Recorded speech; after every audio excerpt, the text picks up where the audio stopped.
సాధారణంగా మన భారతదేశంలో అవినీతి అంటే చాలా మామూలు విషయంలో చూసి చూడనట్టు వదిలేస్తాం.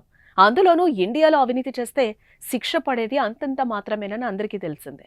మరి ఇదే సిస్టమ్ అమెరికాలో కూడా వర్తిస్తుంది అనుకున్నారో, లేక అవినీతి చేయడం తన జన్మ హక్కుగా భావించారో ఏమో, ఏకంగా అగ్రరాజ్యం అమెరికాలోనే భారీ స్కామ్ చేశారు. ఈ స్కామ్ ఇద్దరు భారతీయులు కలిసి చేయడంతో ఒక్కసారిగా అమెరికన్లు షాక్ కి గురయ్యారు.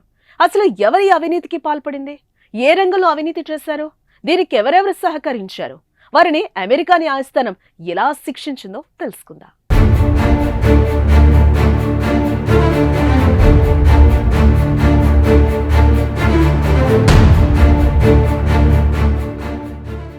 ప్రముఖ భారతీయ అమెరికన్ వ్యాపారవేత్త, అవుట్కమ్ హెల్త్ సహ వ్యవస్థాపకుడు రిషి షాకు అమెరికా కోర్టు 7.5 ఏళ్ల జైలు శిక్ష విధించింది. 8,300 కోట్ల మేర వివిధ కంపెనీలను మోసగించిన కేసులో కోర్టు రిషి షాను దోషిగా తేల్చింది. అమెరికా చరిత్రలో ఇటీవలి కాలంలో అతిపెద్ద కార్పొరేట్ నేరాల్లో ఇది ఒకటిగా నిలవడం గమనార్హం. ఒకప్పుడు చికాగోలోనే అత్యంత వేగంగా ఎదిగిన స్టార్టప్ మోసాలకు రిషి షా పాల్పడినట్టుగా న్యాయస్థానం పేర్కొంది. అవుట్కమ్ హెల్త్ పేరిట రిషి షా, శ్రద్ధా అగర్వాల్ ఓ హెల్త్ మీడియా సంస్థను 2006లో ఏర్పాటు చేశారు. వైద్యం కోసం డాక్టర్ల వద్దకొచ్చే రోగులను ఆకర్షించేలా ఆరోగ్య రంగానికి సంబంధించిన టీవీ ప్రకటనలను ప్రచారం చేయాలనేది అతని బిజినెస్ ప్లాన్.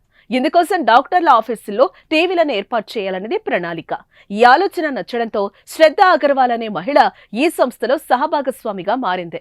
2010 తొలినాళ్ల నాటికి అవుట్కమ్ హెల్త్ వైద్య పెట్టుబడుల రంగంలో బడా సంస్థగా ఆవిర్భవించింది. దీంతో పెద్ద పెద్ద కార్పొరేట్ సంస్థలు అవుట్కమ్ హెల్త్ లో భారీ స్థాయిలో పెట్టుబడులు పెట్టాయి. దీంతో చికాగోలో రిషి షా ఓ దిగ్గజంగా ఎదిగిపోయాడు.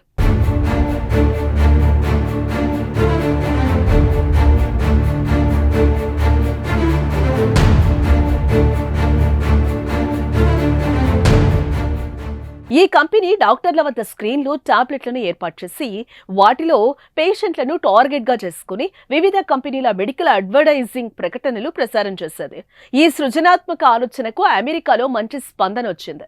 దేశవ్యాప్తంగా కంపెనీకి చాలా కాంట్రాక్టులు లభించాయి. 2010లో ఆ దేశ టెక్, హెల్త్ కేర్ ఇన్వెస్ట్మెంట్లలో ఉన్నత స్థానానికి చేరింది. దీంతో భారీ పెట్టుబడిదారుల దృష్టిని ఆకర్షించింది. గోల్డ్మన్ సాక్స్, Alphabet, JB Pritzker venture capitals వంటి సంస్థలు భారీగా ఇన్వెస్ట్మెంట్లు చేశాయి.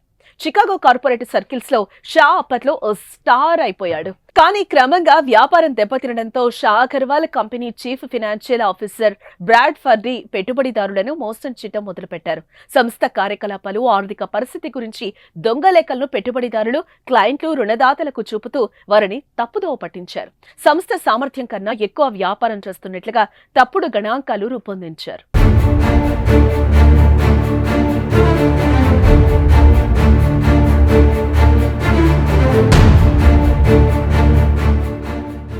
అందుకు అనుగుణంగా వ్యాపారాన్ని విస్తరించాల్సి ఉందంటూ ఫార్మా దిగ్గజ సంస్థ నోవో నోర్డిస్క్ ఏఎస్ తో పాటు ఇతర సంస్థల నుంచి భారీగా పెట్టుబడులు సమీకరించారు.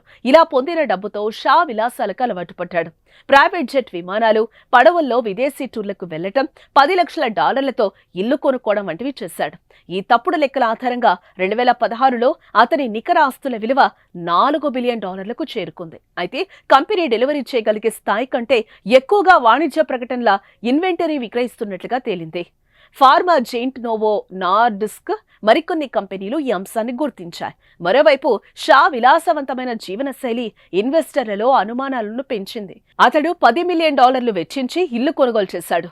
కానీ 2017లో షా మోసాలను మీడియా బయటపెట్టడంతో అతని పతనం ప్రారంభమైంది.